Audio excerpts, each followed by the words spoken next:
कोल्हापूर जिल्हा गोकुळ ना रुपया तर गाय दूध खरेदी दरात 2 रुपये वाढ झाल्याचे दूध उत्पादकांकडून बोलले जाते। या दूध दर वाढीमुळे दूध उत्पादकांना आणि पशुपालकांना एक मोठा दिलासा मिळाला म्हणावा लागेल। या दूध दरवाढ संदर्भात शेतकरी संघटना जिल्हाध्यक्ष ॲडव्होकेट माणिक शिंदे आणि कोल्हापूर जिल्हा दूध उत्पादक संघटना जिल्हाध्यक्ष श्री ज्योतिराम घोडके, अनिल जाधव, राजाराम पाटील, मच्छिंद्र पाटील, अनिल कुरणे यांनी कोल्हापूर जिल्हा गोकुळ दूध संघाचे चेअरमन यांना वारंवार निवेदन देऊन खरेदी दूध दराची वाढ होण्यासंदर्भात निवेदन दिले होते।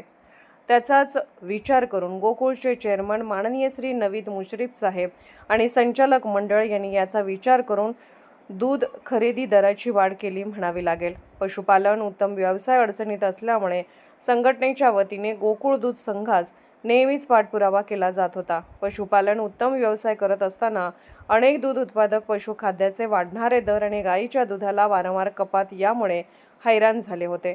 या दूध दर वाढीमुळे थोडासा दूध उत्पादकांना दिलासा मिळाला असे दूध उत्पादकांनी आमच्या प्रतिनिधींशी बोलताना सांगितले। सतर्क लाईव्ह न्यूजसाठी वडणगे प्रतिनिधी ज्योतिराम घोडके।